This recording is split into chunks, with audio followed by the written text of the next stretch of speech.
Breaking news. 7 ఏళ్ల క్రితం తెలంగాణలో సంచలనం సృష్టించిన ప్రణయ్ హత్య కేసు తుది తీర్పు మరి కాసేపట్లో రానుంది.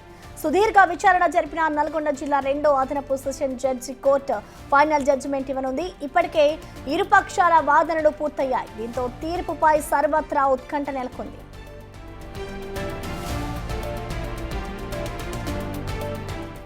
2018లో అమృత, ప్రణయ్లు కులాంతర ప్రేమ వివాహం చేసుకున్నారు.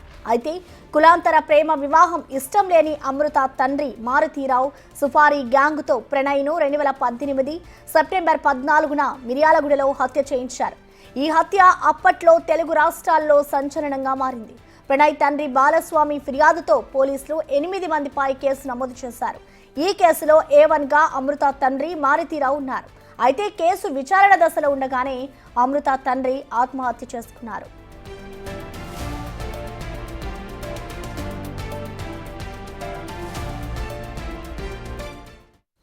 దీనిపై మరింత సమాచారాన్ని మా ప్రతినిధి రమేష్ అందిస్తారు లైవ్ ద్వారా. రమేష్,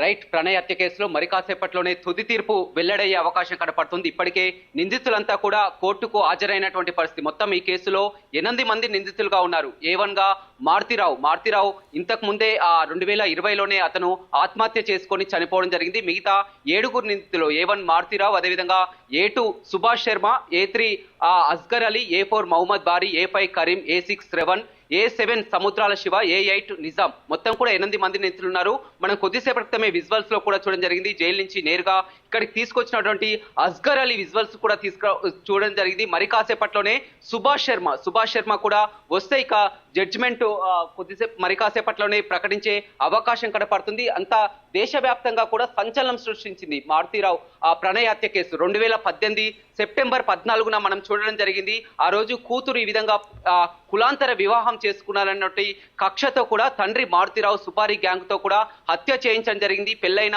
9 నెలలకే ఈ దారుణం జరిగిందని చెప్పవచ్చు. వారు ఆసుపత్రి చెకప్ లో భాగంగా కూడా మిర్యాలగూడ ఆసుపత్రికి వచ్చినటువంటి క్రమంలో కూడా ప్రణయ్ని అత్యంత దారుణంగా ఆసుపత్రి ఆవరణలోనే గొంతు కోసి కూడా కత్తులతో చంపినటువంటి పరిస్థితి కనిపిస్తుంది. అప్పటి నుంచి కూడా ఎప్పుడైతే ఈ కేసు 2018 నుంచి కూడా ఇప్పటి వరకు అంటే దాదాపు 7 సంవత్సరాల పాటు కూడా సుదీర్ఘంగా విచారణలు కూడా చోటు చేసుకుని జరిగింది. అప్పుడు ఎస్పీగా ఉన్నటువంటి రంగనాథ్ కూడా 1600 పేజీల ఛార్జ్ షీట్ కూడా కోర్టుకు సమర్పించడం జరిగింది. మొత్తం 102 సాక్షులకు గాను 72 మంది సాక్షులను కూడా విచారించడం జరిగింది. సైంటిఫికల్ గా, టెక్నికల్ గా, పోస్ట్ మార్టం నివేదిక ఆధారంగా అన్ని నివేదికలను కూడా కోర్టుకు అందజేయడం జరిగింది.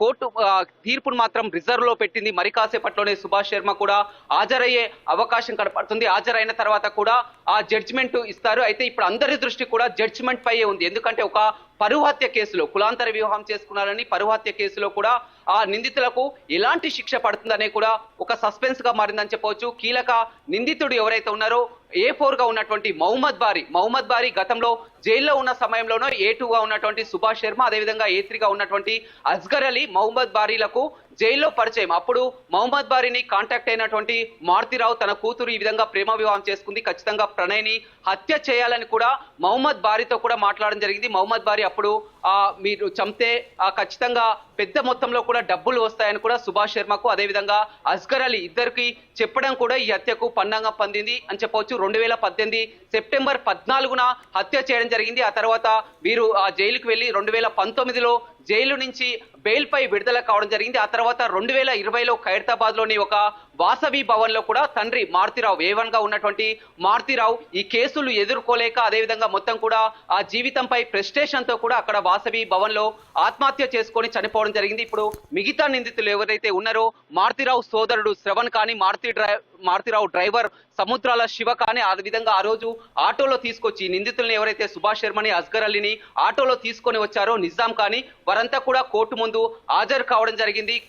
ఇప్పటికే A2గా ఉన్నటువంటి సుభాష్ శర్మ ప్రస్తుతం అతను చెంచల్గూడ చెల్లపల్లి జైల్లో ఉన్నారు. అదేవిధంగా A3 అస్గర్ అలీ గతంలో హరెన్ పాండే హత్య కేసులో, గుజరాత్ మాజీ హోంమంత్రి హరెన్ పాండే హత్య కేసులో కూడా అతను సబర్మతి జైల్లో కూడా ఉండడం జరిగింది. సబర్మతి జైలు నుంచి కూడా కొద్దిసేపటి క్రితమే తీసుకొని రావడం జరిగింది. ప్రస్తుతం ఆ జడ్జి ముందు ప్రవేశపెట్టడం జరిగింది. సుభాష్ శర్మ రాగానే కూడా మొత్తం తుది తీర్పు వెల్లడయ్యే అవకాశం కనపడుతుంది. మరి కాసేపట్లోనే తుది తీర్పు వెల్లడయ్యే అవకాశం కనపడుతుంది. మనం చూస్తున్నాం కోర్టు ఎదుట కూడా భారీ భద్రత కూడా ఏర్పాటు చేయడం జరిగింది. ఎందుకంటే నిందితులు ఎవరైతే ఉన్నారో సుభాష్ శర్మ కానీ అస్గర్ అలీ అంతా కూడా తీవ్రవాదులు కావడంతో కూడా వీరంతా కూడా సెక్యూరిటీ నడుమ కూడా కట్టుదిట్టమైన ఏర్పాట్లను కూడా పూర్తి చేయడం జరిగింది. మరి కాసేపట్లోనే తీర్పు వెల్లడించే అవకాశం కనపడుతుంది. 7 సంవత్సరాలుగా కూడా సుదీర్ఘంగా ఈ కేసులో ఇప్పటికే ప్రణయ్ తండ్రి ఎవరైతే ఉన్నారో బాలస్వామి ఎప్పటి నుంచో న్యాయ పోరాటం కూడా చేస్తున్నారు. లాయర్లతో కలిసి న్యాయ పోరాటం చేసి ఖచ్చితంగా ఈ కేసులో శిక్ష పడే విధంగా కూడా అతను చేస్తున్నటువంటి పరిస్థితి కనిపిస్తుంది. ఇటీవల మనం సూర్యాపేటలో కూడా చూడడం జరిగింది. ఇలాంటి పరువు హత్యలే కూడా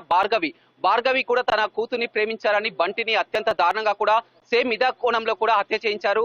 వారు కూడా జైల్లో ఉన్నారు. అంతా కూడా ఇప్పుడు 2 తెలుగు రాష్ట్రాలు కూడా పరువు హత్య కేసులో ఈ విధంగా హత్యకు పాల్పడితే కోర్టు ఏ విధమైనటువంటి తీర్పు ఇస్తుంది అనేది కూడా ఈ కేసుకి పెద్ద ఇంటెన్షన్ అంతా కూడా ఎదురు చూస్తున్నటువంటి పరిస్థితి అయితే కనిపిస్తుందని చెప్పవచ్చు.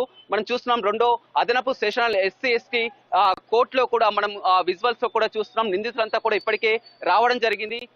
మరోవైపు కోర్టు బయట కూడా కట్టుదిట్టమైన భద్రతా ఏర్పాట్లను కూడా ఏర్పాటు చేయడం జరిగింది. బీహార్ కు చెందినటువంటి రౌడీ షీటర్ ఎవరెత్తున్నారో సుభాష్ శర్మని మరి కాసేపట్లోనే ఇక్కడికి తీసుకొచ్చే అవకాశం అయితే కనపడుతుందని చెప్పొచ్చు. ఇప్పటికే అస్గర్ అలీని కూడా లోపల ప్రవేశపెట్టడం జరిగింది. మొత్తం ఈ కేసు దేశవ్యాప్తంగా కూడా అప్పుడు సంచలనం జరిగింది. ఎందుకంటే అప్పుడు 2018లో అమృత అదే మిర్యాలగూడ పట్టణానికి చెందినటువంటి ప్రణయ్ని కూడా వారిద్దరు కూడా స్కూల్ నుంచి కూడా క్లాస్మేట్స్ అని చెప్పవచ్చు. ఆ విధంగా ప్రేమగా ఏర్పడి 2018లో పెళ్లి చేసుకోవడం జరిగింది. ఆ తర్వాత పెళ్ళైన 9 నెలలకే 2018 సెప్టెంబర్ 14న అమృత ప్రెగ్నెంట్ గా ఉండడంతో కూడా ఆసుపత్రికి చెకప్ కని వెళ్ళింది. చెకప్ కు వెళ్లి తిరిగి వస్తుండగా కూడా ఆసుపత్రి ఆవరణలోనే అత్యంత దారుణంగా హత్య చేశారు. ఈ హత్యలో అప్పుడు ప్రణయ్ తండ్రి బాలస్వామి ఈ 8 మంది నిందితులపై కూడా కేసు పెట్టడం జరిగింది. అప్పటి నుంచి కూడా వాదనలు కొనసాగుతూ వస్తున్నాయి. మరి కాసేపట్లోనే ఇవాళ తుది తీర్పు వెల్లడయ్యే అవకాశం అయితే ఉంది.